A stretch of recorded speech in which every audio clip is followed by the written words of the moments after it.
Hello, I'm Daniel Szabo, and this is the Thursday reading, Peter Morris, Chapter 5. As he tried to reminisce, he realized he had no number, no name. Well, he had a name, Zoldy, but he could not remember her real name. What about her father's name? Noah something. Blumvich, Blumkov? She had said he was a pastor. He did not meet pastors very often. They were a rare species these days. He had not been to church since his parents' death. It was not that he blamed God or was angry at him. It was just that he did not want his parents' friends to show sympathy. He hated sympathy.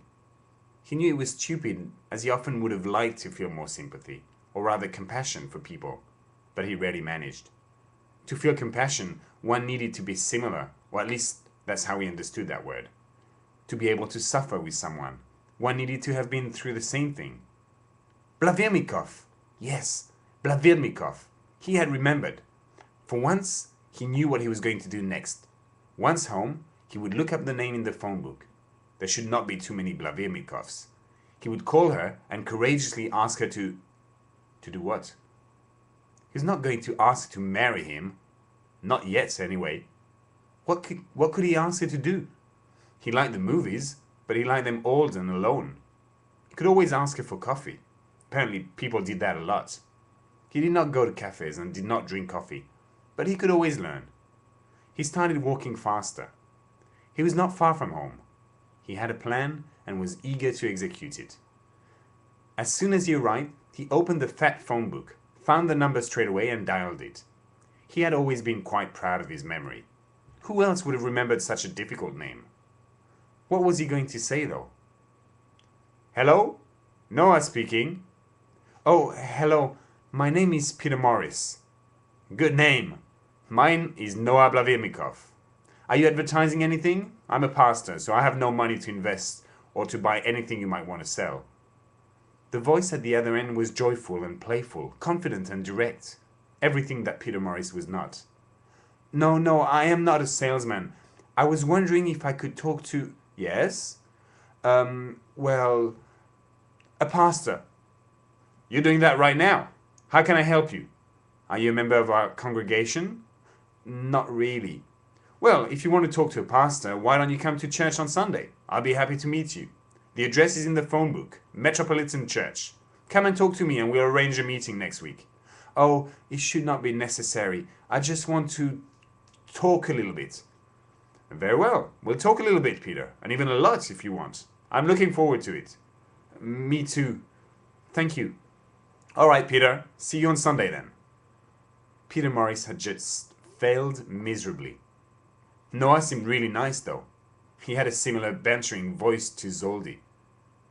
He had to go to church now that he had given his real name and made an appointment.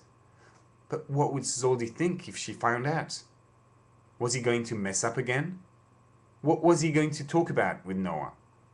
He could probably find quite a few theological questions, but which one would make more sense? He could always ask him about the passage he had read in the Bible the other night about the man who falls in Elisha's tomb and instantly resuscitates.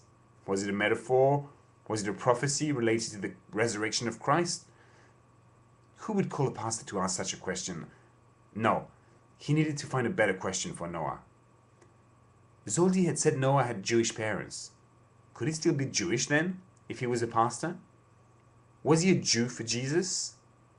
He had received a pamphlet in the street once and had wondered whether it was a sect. It seemed quite offensive. How could you be a Jew and for Jesus at the same time? It did not make sense. You were either a Jew or a Christian. Jews did not believe in Jesus. Of course, Jesus himself was a Jew, and so were all his disciples. Peter Morris had found his question. Not too personal, not too weird. He would go to the Metropolitan Church the next Sunday and ask him about Jews for Jesus. This did not resolve the other matter. Zoldy's father was not Zoldy.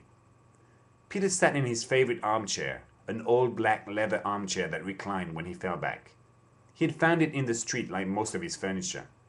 It did have a couple of gashes pointing to a ferocious cat, a tiger who knows, or the blade of a knife plunged in to find hidden banknotes. But apart from that, it still looked good, and it was extremely comfortable.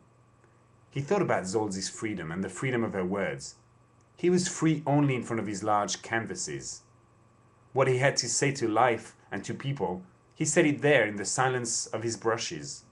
His thoughts did not necessitate articulated sounds. Not that there was anything wrong with words, but the paint on the white canvas replaced the black letters in the bubbles. Painting would bring her back to life and make the waiting more bearable. Clichés were another thing he was not afraid of. Otherwise he would not be painting landscapes. People were either imprisoned in their clichés or loathed them so much that they were afraid to live. This encounter, though he had no name for it yet, was not hackneyed, since it was entirely new to him. He had a few hours to paint before it would be time to go to work. He was looking forward to his mechanical work, as he had not been there for nearly a fortnight. When he had called his boss to apologize for his unexplained absence, she had been very understanding.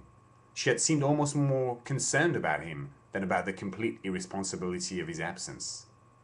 He had not tried to cover it by a lie. He had just told her that he had forgotten to come and that he was sorry for the inconvenience he might have caused. She sounded relieved that he was alive, as though she cared for him and had worried over him. His boss was called Joe.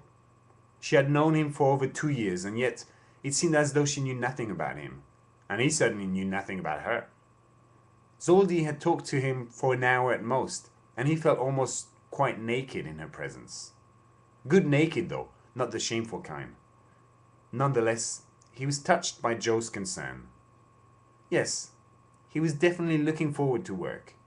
Maybe things were finally starting to change. But first he wanted to paint some more. The inspiration was there. For the first time he had a muse, and he had to start talking with his hands before her words vanished into oblivion. He started with a chestnut tree.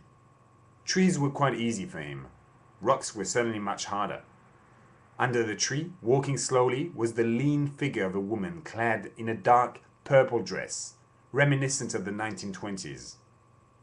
Her face was not distinguishable, and yet she was walking towards you, but at a suppressed distance, like that of a faraway voice, through the impersonal technology of a telephone.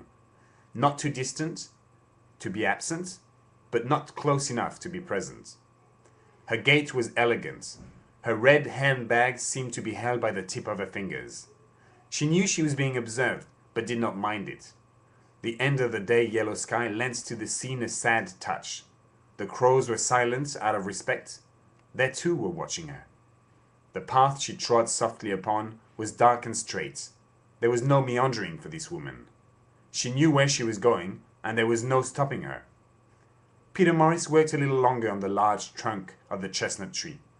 The painting was far from finished, but the atmosphere was there. He had painted in a kind of calm ecstasy, a mixture of trust and anticipation. In moments like this, he knew why he was alive. He was not completely alone anymore. Somehow, he knew he had never been, but once again language failed to describe his state of accompanied solitude. And this is it for this week. See you next week for the Thursday reading.